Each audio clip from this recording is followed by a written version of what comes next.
bukan, justru karena Nabi, karena Rasul itu seorang Nabi, beliau seorang Nabi, maka potret kehidupan beliau itu ya menggambarkan seorang Muslim sejati gitu loh. Para sahabat Bapak Ibu, Umar bin Khattab radhiyallahu anhu, begitu beliau ditikam 3 kali panggil, perutnya ditikam 3 kali dengan pisau, pisaunya itu Bapak Ibu di ujung ini jadi 2 meter Pak. Jadi masuk jus, tapi kalau sudah ditarik Pak, maka isi perut ini Bapak Ibu akan rusak. Ditikam beliau 3 kali waktu beliau sholat Pak. Waktu di rakaat pertama ditikam Pak, jeb 3 kali Bapak Ibu, 3 kali. Setelah itu hadirin dirahmati Allah, beliau pulang, beliau sampai pingsan, terus kemudian dikasih obat, kok ternyata ya betul panggah muncul aja. Terus dilihat sama tabibnya, jenengan itu jujur ya, ambilkan susu, diambilkan susu Pak, minum susu Bapak Ibu, dari perut keluar Pak, kados tom jeri ngoten Pak. Nggih. Sekoten niku Bapak Ibu, putih gitu keluar. Apa kata si tabib? Wah, kayak gini ini saya sudah angkat tangan. Umar sampai kalau kehabisan darah Bapak Ibu, karena beliau kehabisan darah dan dirahmati Allah, beliau mau pingsan Pak, mau tidur Bapak Ibu. Tadi kan habis subuh ini beliau belum tidur gitu, tapi sudah kehabisan darah, semakin banyak darahnya yang keluar, mau pingsan itu ada senjotoknya kan? Ya Amirul Mukminin, innaka lam tusalli. Hei Amirul Mukminin, jenengan dari sholat loh. Jadi orang Bapak Ibu baru ditikam kayak gitu itu Pak, mau pingsan itu, jenengan dari sholat loh. Jadi yang dipikirkan Pak, boleh bablas dalam sholat subuh mesake. Apa kata Umar Bapak Ibu? Orang-orang mereka mengatakan, yuk ini sih pusing loh, keadaannya kayak gini nih. Apa kata Umar? Bener, dipanggilnya putranya Pak, namanya Abdullah. Ambilkan Bapak wudhu. Akhirnya diambilkan air wudhu, maksudnya bukan wudhu perbuatannya, buatan titip wudhu aku buatan ya. Air wudhu, ambilkan Bapak air wudhu. Diambilkan Bapak Ibu.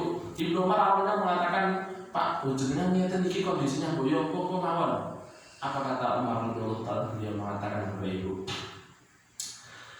enggak, kata beliau. Karena kenapa? Karena sholat ini adalah tiang agama. Fa'innahu laisa liman tarakaha haddun fil Islam. Sesungguhnya orang yang meninggalkannya dia tidak punya bagian dalam Islam. Dan saya tidak mau saya meninggal dalam kondisi seperti itu. Padahal hadirin dirahmati Allah, Umar itu dijamin mlebu surga, dijamin mati syahid Pak. Masih mengkhawatirkan dalam sakitnya beliau yang begitu parah, yang dikhawatirkan sholatnya. Rasulullah SAW sakitnya begitu parah Bapak Ibu, yang dikhawatirkan sholatnya. Akhirnya karena beliau berkali-kali tidak bisa untuk bangun pergi melihat mengimani para sahabat, akhirnya dipanggillah Aisyah radhiyallahu taala. Dan para sahabat panggil, ya nunggu Nabi Pak. Sabar Bapak Ibu, beliau nunggu Nabi, sabar Pak. Ini hadirin dirahmati Allah nggih.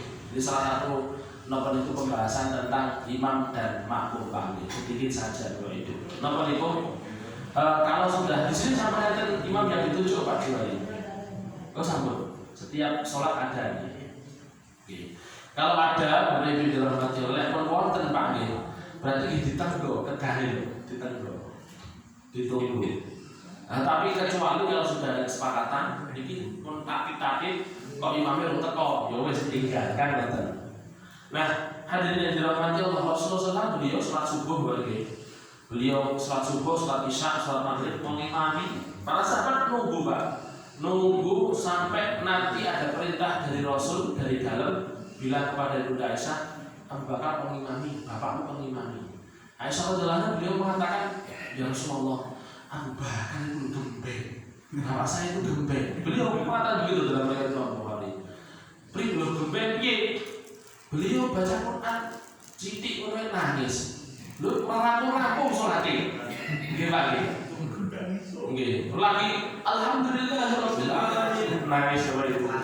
Beliau memang begitu Pak. Saking lembutnya hati Abu Bakar As-Siddiq radhiyallahu ta'ala anhu, khalifah yang pertama. Beliau sampai baca Quran itu Pak, sedikit itu nangis gitu Pak. Enggak rampung ya Rasulullah. Apa kata Rasulullah? Aisyah radhiyallahu ta'ala anha juga kita mengatakan biarkan Umar saja. Wes Umar ya sing suarane banter ngoten. Ampun bapak saya Rasulullah. Apa kata Rasul? Wih piye to? Gitu ditukani malahan Pak. Wih piye to? Wong saya ngomong bakal ya bakal sing maju. Gitu Pak. Agak meninggi suara beliau. Akhirnya Bapak Ibu Ibu Aisyah beliau sampaikan kepada Bilal, terus bapak saya suruh maju gitu Pak. Jadi hadirin dirahmati Allah. Terus itu Bapak Ibu, jadi ketika memang imam ditunjuk Pak, ditunjuk lagi, ditenggok. Ketika sudah titit, sebenarnya tadi titit Pak, kok pun bernet dan saya maju Bapak Ibu, siapa di antara imam-imam itu yang ada di situ, silakan maju. Baik. Kalau tidak ada pun, tidak ada imam-imamnya tidak ada, ya ada imam cadangan harus jadi. Oh ada nih. Oh ada.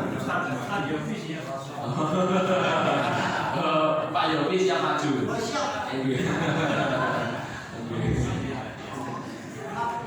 Ditengok. Dulu para sahabat kalau nunggu Nabi itu Bapak Ibu, apalagi sholat isya, pernah sholat isya itu Pak.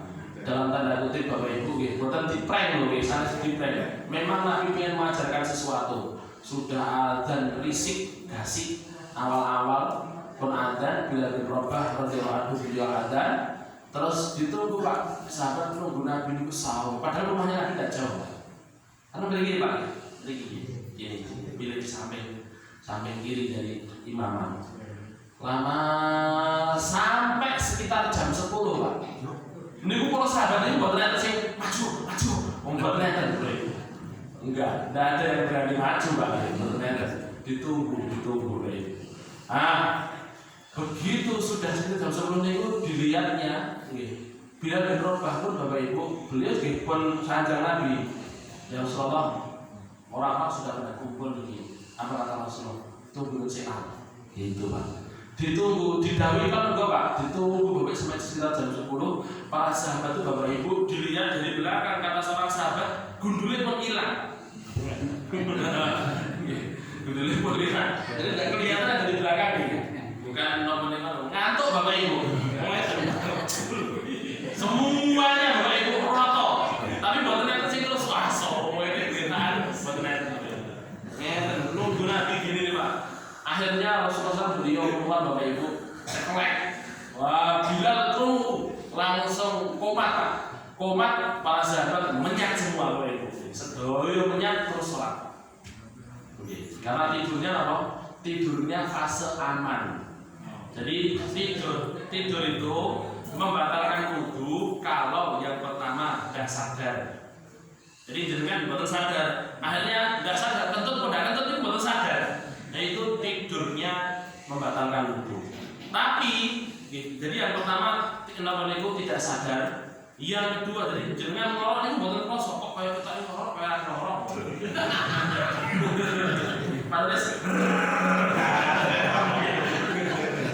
si istri sudah bilang sama gitu lagi dilut gue wes murah saja betul ngorok. Selotan itu Bapak Ibu tidurnya sudah membatalkan wudu. Yang kedua kondisinya tidak aman. Tidak aman pun. Kalau sahabat tadi kondisinya aman, duduk ngeten, namanya sudah muka terus keluar ngeten ini Pak. Badai ngentut kan dadak namanya itu munggahnya bokongan ngoten. Duduk ngeten ngeten mboten saged munggah malih kan ngoten. Nah ini Bapak Ibu para sahabat kondisinya aman, fasenya duduknya duduk aman gini nih Pak. Sehingga tidak ada kemungkinan kentut itu keluar kecuali dia mengangkat pantatnya atau pahanya. Nah karena itulah kenapa para sahabat bila bin Rabah beliau komat, para sahabat langsung menyat sholat Bapak Ibu gitu. Buat ternyata saya wudu gitu loh. Ya baik, kita kembali lagi. Jadi Rasulullah SAW Bapak Ibu intinya sebelum beliau meninggal dapat beliau dikasih oleh Allah Subhanahu Wa Taala rasa sakit yang Masya Allah ngeri Pak. Menunjukkan hadirnya dirahmati Allah. Husnul khotimah itu gampil lepahnya. Aku pengen mati nih gampang, Bapak Ibu. Yang matinya mudah seperti digigit semut itu cuma satu, Pak. Satu golongan saja. Siapa? Syahid. Orang yang mati syahid karena berjihad fisabilillah. Misalkan Pak Yopi tak sih, nopo nih ngomong lagi. Alhamdulillah kan Pak Yopi ini sudah pernah. Kita dari purna terus kemudian untuk menjaga negara. Lalu ternyata, nah masya Allah, syahid mati syahid. Tapi alhamdulillah bukannya mati loh Pak Yopi buat sama saja. Maksudnya pun purna. Tentara misalkan polisi menjaga kedaulatan NKRI terus ternyata diganggu di Papua sana, diganggu sama nopo niku OPM teroris Papua gitu kan, teroris Papua. Teroris kan itu maksud teroris teroris itu Bapak Ibu terus meninggal hadir dalam mati namanya syahid Pak. Matinya Bapak Ibu kaki singgah di kata Rasulullah seperti digigit semut. Tapi kalau yang lain Pak, Bapak Ibu boro-boro kita Rasulullah SAW saja beliau sampai merintih, beliau merintih terus menyandarkan kepala beliau di bawah, jadi di atas perutnya Ibunda Aisyah. Maaf, antara perut dengan dada ditaruh di sini Pak, bukan di paha, ditaruh di dada gini. Jadi Rasul beliau sedang beliau terletak di atas kasur, terus mau meninggal itu beliau bilang kepada Aisyah, orang-orang pada suruh keluar semua. Gitu. Ada Ali bin Abi Thalib, ada kemudian putri beliau Fatimah, ada Ibnu Abbas radhiyallahu anhu dan lain sebagainya, keluarga-keluarga Nabi, semuanya disuruh keluar. Wes sampai aja di sini, kata beliau. Setelah begitu, setelah semuanya sudah keluar, Pak, Ibunda Aisyah dengan rapi saja, akhirnya beliau mengatakan sampai tidur di sini, letakkan kepala saya di atas dadamu, di atas perut, antara perut dengan dada. Mau meninggal Bapak Ibu, Masya Allah masih mengajarkan kepada kita untuk berbuat santun kepada istri. Kalau bapak-bapak gengsi bukan Pak, wong lanang meninggal Bapak itu di pangkuannya istri, gengsi bukan Pak? Jadi Bapak Ibu betulnya hampir nggak ada nih. Dia pengen ini biasa baik Bapak Ibu, tapi Rasulullah beliau masih mengajarkan kepada kita bagaimana sikap seorang suami kepada istrinya. Nah, karena beliau punya sakit yang kaya gitu itu Bapak Ibu, sampai beberapa kali membuat beliau pingsan. Kenapa harus sakit dulu? Memang Bapak Ibu, sakitnya orang sebelum kematiannya apa? Itu menjadi penghapus dosa-dosa dia Bapak Ibu.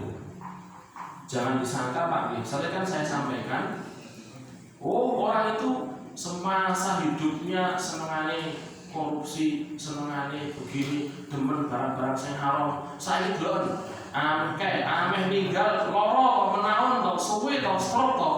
Hadirin yang dirahmati Allah. Jangan menyangka Pak, dosa panjenengan itu lebih sedikit daripada dosa dia. Ketika dia dulunya masih hidup Bapak Ibu, ternyata dia terjerumus pada kemaksiatan Pak.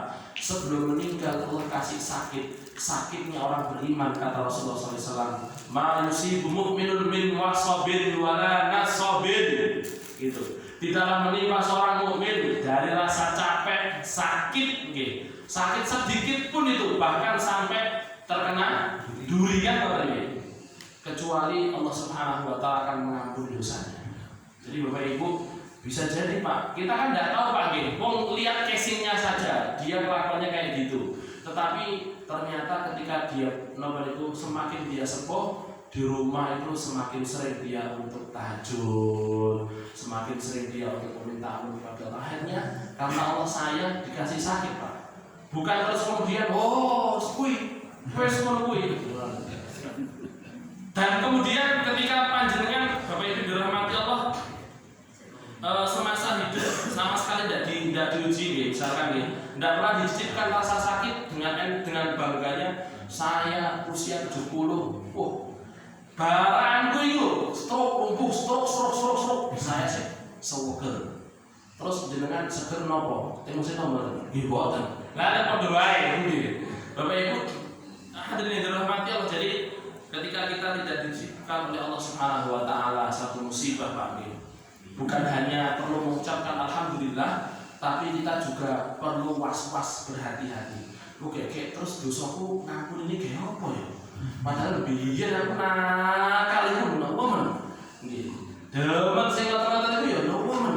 Kok tidak ada pengampunan? Ya, napa niku hanya bisa berharap yang baik kepada Allah, tapi tetap jangan berhenti minta ampun dan jangan suudzon kepada orang yang dulunya buruk terus dikasih sakit. Apa suudzon, Pak? Itu napa niku bentuk kasih sayangnya Allah kepada dia kok, menghapuskan dosa dengan cara seperti itu. Oke, terus kita lanjutkan lagi. Faqalat Fatimah, melihat Rasulullah SAW yang keadaannya begitu memprihatinkan, maka Fatimah putri beliau yang paling beliau cintai radhiyallahu anha, beliau berkata begini, Pak. Waqrab abata, waqraba abata. Dah loro nih Pak. Dah loro nih Pak. Faqala, maka Rasulullah SAW dia bersabda, laisa ala abika karbun ba'dal yaum. Bar iki insyaallah hari ini terakhir bapak sakit. Sesuk insyaallah sekarang mana? Gitu Pak. Ini yang cerita sahabat Anas bin Malik. Nanti dalam riwayat Bapak Ibu di hari terakhir itu Sayyidah Fatimah beliau mendekat kepada Rasulullah sambil nangis, Pak, nangis. Hadirin dirahmati Allah, ini menunjukkan bahwasannya menangis ketika tertimpa musibah itu bukan termasuk tidak sabar. Karena kadar kesabaran orang kan berbeda-beda, Pak. Rasul beliau pernah enggak, Pak, menangis ketika kehilangan? Pernah kehilangan siapa? Kehilangan istrinya, nangis. Kehilangan istrinya Ibunda Khadijah, nangis. Bahkan kelingan terus setiap kali beli kambing, beli onta, beli napa iki kekno dulure Khadijah, kalau dulure Khadijah ngoten.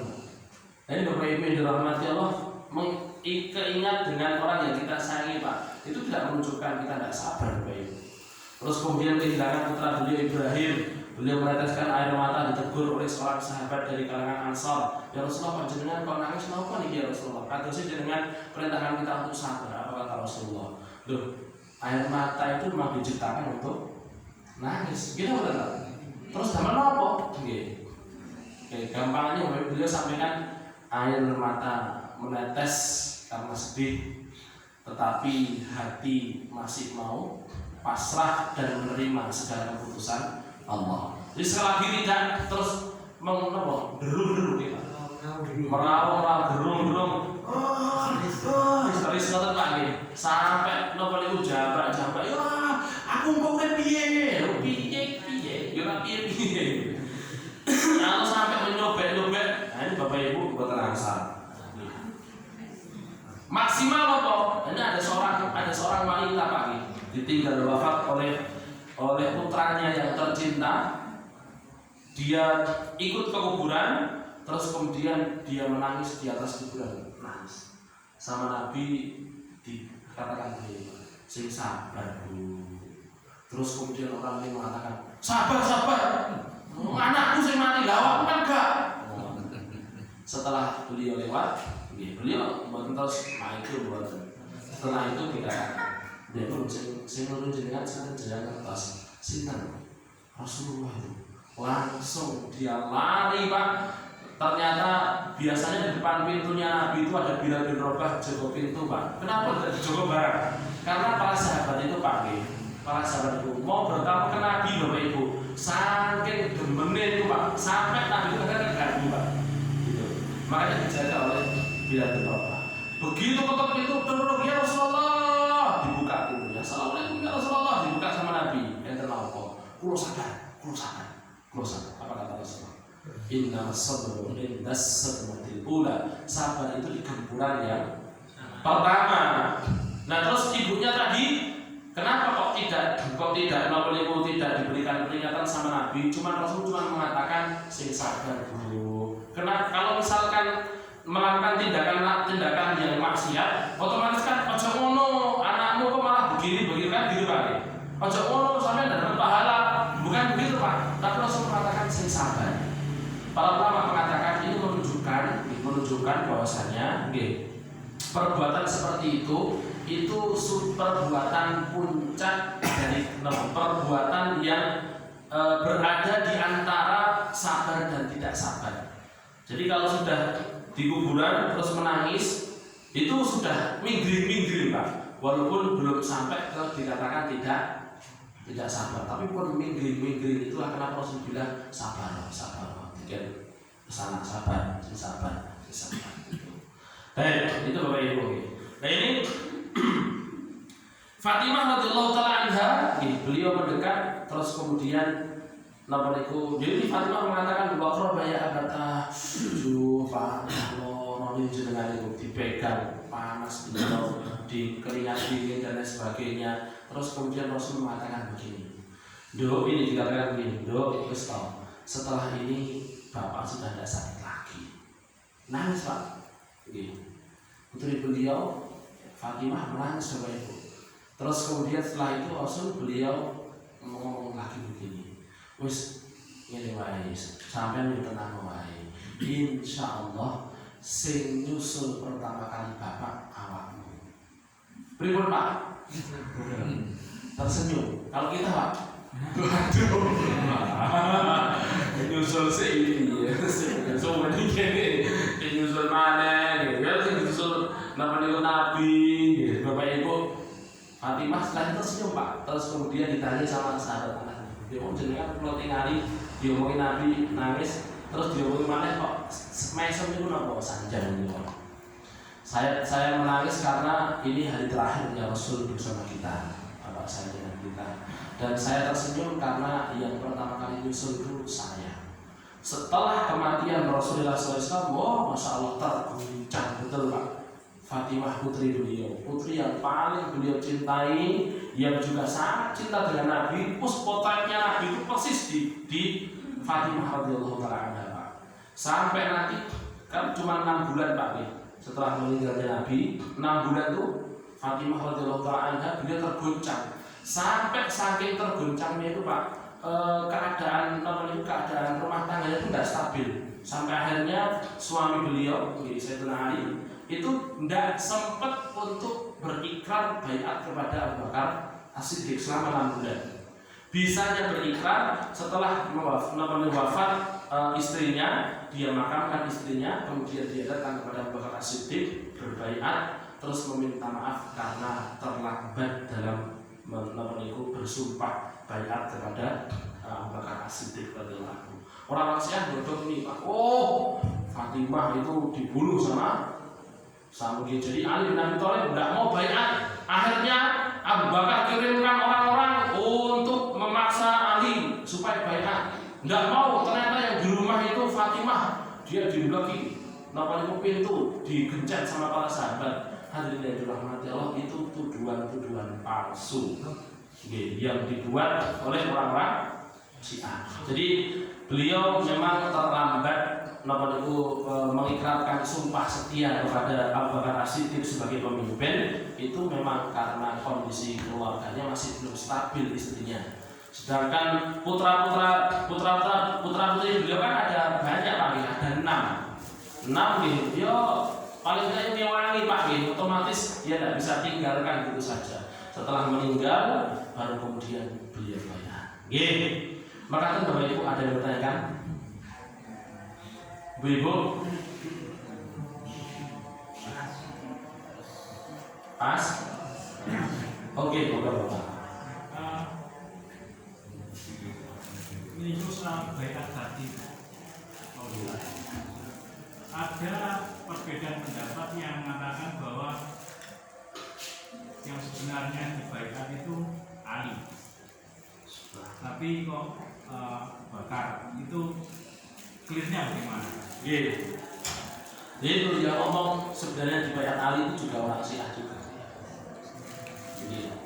Jadi Rasul meninggal, setelah Rasul meninggal sedikit Pak setelah Rasul meninggal, terus lalu dipastikan Rasul benar-benar meninggal, para sahabat Ansor kumpul di balai desa, kumpul di markas di balai desa, terus bahas, iki kok sing Rasul meninggal sebagai pemimpin, terus yang ganti sapa? Wah, rame Pak.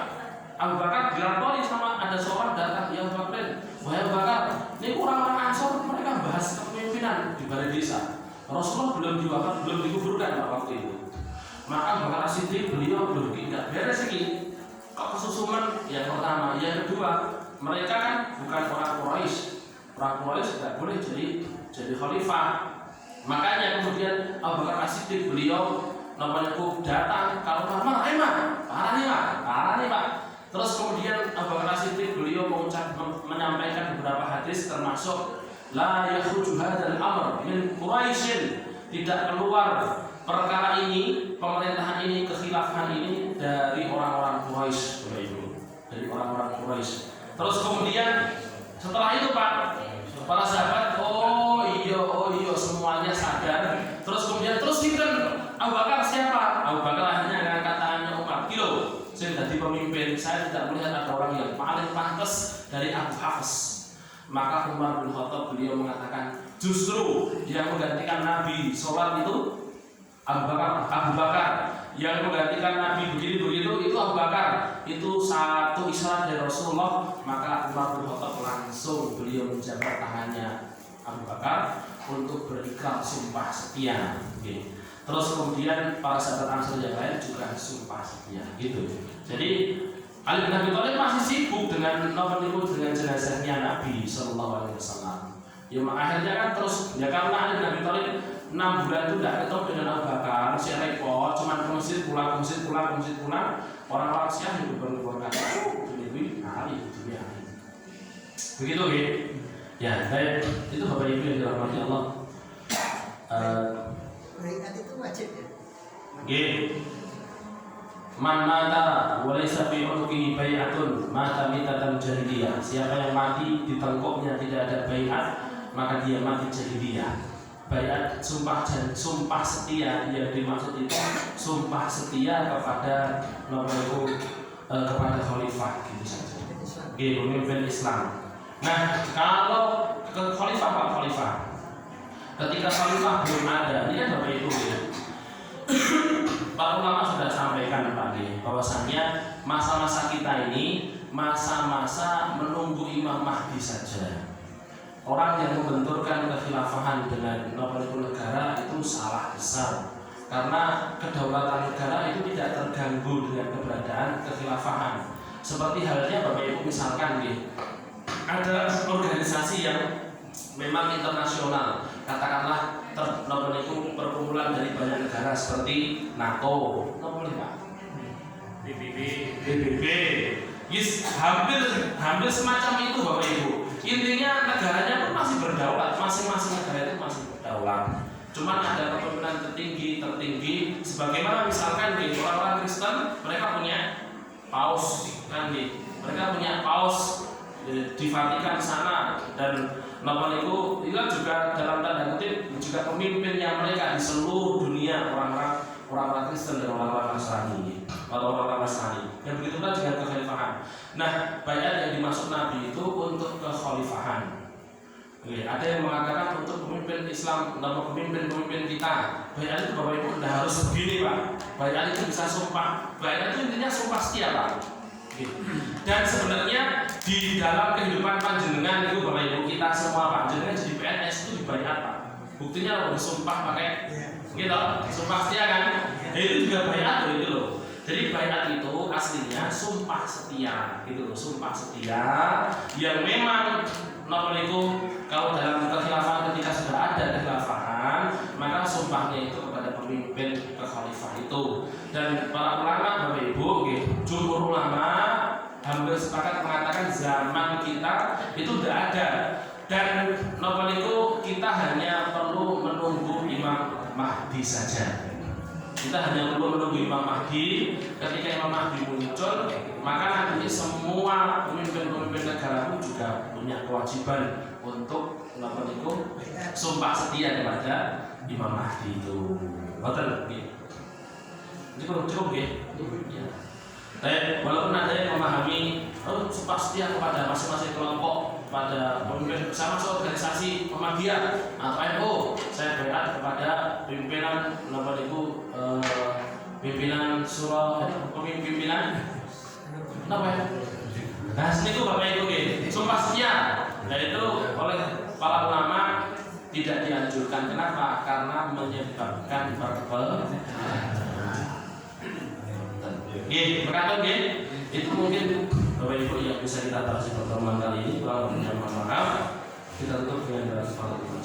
Subhanallah wa bihamdihi asyhadu an la ilaha illa anta